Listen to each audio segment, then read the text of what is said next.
শ্রমবাজার পুনরায় উন্মুক্ত করার ব্যাপারে একটা প্রত্যাশা রয়েছে এবং প্রধানমন্ত্রীর এই মালয়েশিয়া সফরকে ঘিরে এটাই এই সফরের সবচেয়ে গুরুত্বপূর্ণ দিক হিসেবে বিবেচনা করা হচ্ছে বা অন্যতম গুরুত্বপূর্ণ দিক। সেই ব্যাপারে কি ধরনের অগ্রগতি হয়েছে বা কি অগ্রগতি প্রত্যাশা করা যায়? প্রথমত একটা কথা বলা প্রয়োজন যে ধরেন মালয়েশিয়া আমাদের দ্বিতীয় শ্রমবাজার, সেই কারণে যেহেতু এই বাজারটা 2024 সাল থেকে বন্ধ, সে কারণে হয়তো মানুষের প্রত্যাশা যে প্রধানমন্ত্রীর সফরের মধ্যে দিয়ে এটা খুলবে বা এটা খোলা উচিত, এরকম একটা প্রত্যাশা। কিন্তু প্রধানমন্ত্রীর সফরটা তো আসলে প্রকৃত অর্থে শ্রমবাজারকে ঘিরে না বা শুধু শ্রমবাজারকে টার্গেট করি না। বর্তমান সরকার দায়িত্ব নেওয়ার পর মাননীয় প্রধানমন্ত্রী প্রথম বিদেশ সফর করছেন এবং মালয়েশিয়াতে সেটা আমরা দেখেছি। মালয়েশিয়া থেকেও তাকে যে ওয়ার্ম ওয়েলকামিং দেওয়া হয়েছে এটা অসাধারণ। এটা আমরা এমনকি বাংলাদেশে একটা গানে মালয়েশিয়ার প্রধানমন্ত্রীর ভিডিও আপলোডও দেখেছি। তার মানে উনি সামাজিক যোগাযোগ মাধ্যমে বেশ সাড়া ফেলেছে, ইতিবাচক প্রতিক্রিয়া দেখেছি যে হাবিবের গানও নতুন করে আলোচনা আসছে আর কি। তো সময়ের সাথে সাথে দেখা দেয় নিত্য নতুন প্রয়োজন, রেডি থাকতে হয় প্রতি মুহূর্ত। তাই এলো ইনোভার, যেন আপনি লাইফে থাকেন রেডি প্রতিদিন। Innova, designed for now. উনিও কতটা আন্তরিক হলে এবং কতটা উপলব্ধি করলে আসলে আপনি দেখবেন যে বিভিন্ন দেশের রাষ্ট্রপ্রধানের সাথে বা এই ধরনের বাইলেটারাল মিটিংয়ে সাধারণত একবার একটা সোশ্যাল সাইট থেকে পোস্ট করা হয়, আর উনি দেখবেন একাধিক ইভেন্টের প্রধানমন্ত্রীর সাথে ছবি শেয়ার করেছেন। এর মধ্যে এক দেশের প্রধান তার আন্তরিকতা এবং সামগ্রিকভাবে সেটা সেই দেশের সাথেই বাংলাদেশের সম্পর্কের জায়গাটা উপলব্ধি করা যায়। সেখানে ব্যবসা বাণিজ্যের খাত সম্প্রসারণ করা, আমাদের দেশের সাথে মালয়েশিয়ার যে জায়গাগুলোতে কাজ আছে, ধরেন শিক্ষাক্ষেত্রে, স্বাস্থ্যের জায়গা থেকে, জ্বালানির জায়গা থেকে, এমনকি আপনার বিশেষ করে বাংলাদেশের বর্তমান সরকার শুধুমাত্র গতানুগতিক ডিপ্লোমেসি না, বর্তমান সরকার দায়িত্ব নেওয়ার পথে তারা সাংস্কৃতিকভাবে বাংলাদেশকে তুলে ধরাও এটাও ডিপ্লোমেসির একটা গুরুত্বপূর্ণ পাঠ করছে।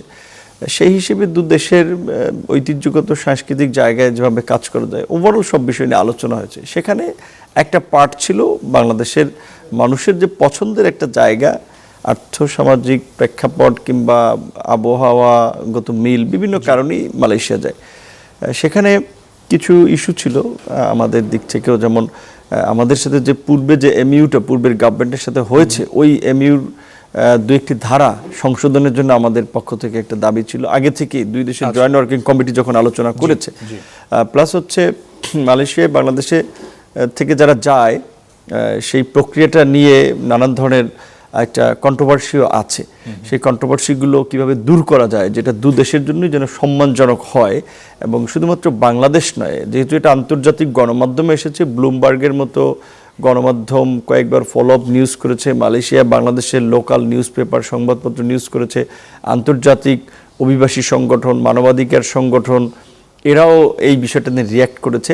সো সেই ক্ষেত্রে আগামীতে বাংলাদেশ থেকে আমাদের যারা বাংলাদেশি যাবে তাদের যাওয়ার একটা ট্রান্সপারেন্ট সুযোগ, পাশাপাশি এখানে দুই দেশেরই যেন একটা সম্মানজনক একটা প্রক্রিয়া থাকে, মানুষ যেন স্বাচ্ছন্দ্যে যেতে পারে। এবং মালয়েশিয়ার প্রধানমন্ত্রী যেটা বলেছেন, ফ্রি অফ কস্টে তারা এই শ্রমিকদেরকে নেওয়ার ক্ষেত্রে এই বিষয়ে আসলে কতটুকু আগানো যায়, ট্রান্সপারেন্ট করা যায়, দুই দেশের জয়েন্ট ওয়ার্কিং কমিটি আলাপ আলোচনা করে এমইউ কিংবা আদার্স আরও যেখানে সংযোজন বিয়োজন করা দরকার, এইটা এন্ডিং হওয়ার পরে হয়তো এটা ওপেন হবে। হয়তো এই আলোচনায় প্রধানমন্ত্রী অনেক কৌতূহল আপনারা শুনেছেন, কেউ বলেছেন নেপাল যাবেন, ইন্ডিয়া যাবেন, বিভিন্নভাবে মানে কৌতূহল থেকে বলেছেন। কিন্তু আমরা ফাইনালি দেখছি যে খুব অল্প সময়ের মধ্যে সিদ্ধান্ত এসেছে এবং তিনি সফরও করেছেন। হয়তো তার এই সফরের পূর্বের সংক্ষিপ্ত সময়ের মধ্যে আমাদের এই শ্রমবাজারটা ওপেন করার জন্য যে কাজগুলো প্রয়োজন, যে জয়েন্ট ওয়ার্কিং কমিটির মিটিং প্রয়োজন, সেগুলো আমরা সমাপ্ত করতে পারিনি। কিছু বিষয়ে একটু গ্যাপ আছে, যে কারণে এটা এই মুহূর্তে একেবারে প্রধানমন্ত্রী যাওয়ার পরপরই হয়তো সব কিছু সমাধান হয়ে যায়নি, বাট প্রক্রিয়াটা এগিয়ে গেছে। আশা করি এখন দ্রুত সময়ের মধ্যে এটার একটা সমাপ্তি হবে। 2024 সাল থেকে মালয়েশিয়ায় বিশেষ করে শ্রমবাজারে বাংলাদেশের কর্মী পাঠানোতে একটা সীমাবদ্ধতা রয়েছে।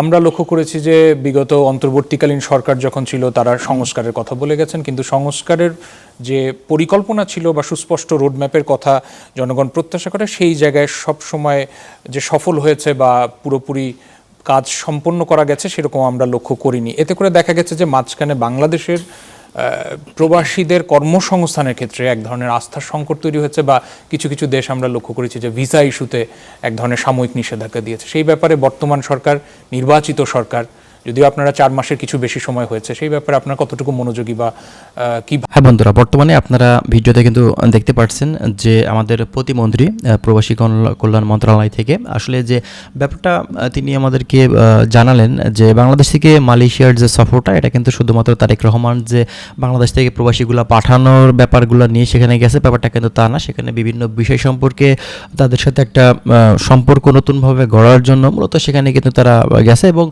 আনোয়ার ইব্রাহিম সরকার তিনি কিন্তু বেশ মোস্ট ওয়েলকাম দিয়ে তাদের কিন্তু আসলে অভ্যর্থনা জানিয়েছেন আর কি, ঠিক আছে। এবং বাংলাদেশ থেকে মূলত কলিং ভিসাতে কর্মীগুলা আসলে খুব শীঘ্রই যাবে। এই সমস্যা সেখানে কিছু ছিল, যে সমস্যাগুলো নিয়ে তারা সেখানে কথা বলেছে, এবং বাংলাদেশ থেকে কলিং ভিসাতে নতুন করে কর্মী যাচ্ছে, এটা কিন্তু আপনারা ভিডিও থেকে বুঝতে পারছেন। তবে এখানে 100% ভাবে আসলে প্রতিমন্ত্রীর কথা থেকে মানে যতটুকু আমরা বুঝতে পারলাম যে বাংলাদেশ থেকে কর্মী পাঠানোর যে ব্যাপারটা, এটা আসলেই তারা মানে গুরুত্ব সহকারে দেখলেও এই ভিডিওর মাধ্যম দিয়ে কিন্তু আমরা যে ব্যাপারটা বুঝতে পারছি যে হয়তো বা তাদের গুরুত্ব কিছুটা হলেও কিন্তু কম আছে, ঠিক আছে। এখন দেখা যাক বাদবাকি সিদ্ধান্ত মূলত মালয়েশিয়ান গভর্নমেন্ট মূলত তিনি কিন্তু নেবে, এবং তারপরে কিন্তু বিস্তারিত বিষয়গুলো আসলে দেখা যাবে যে আসলেই কি মালয়েশিয়া বাংলাদেশ থেকে তারা কি কর্মী নিতে যাচ্ছে, নাকি আরও সময় আমাদের দিতে হবে।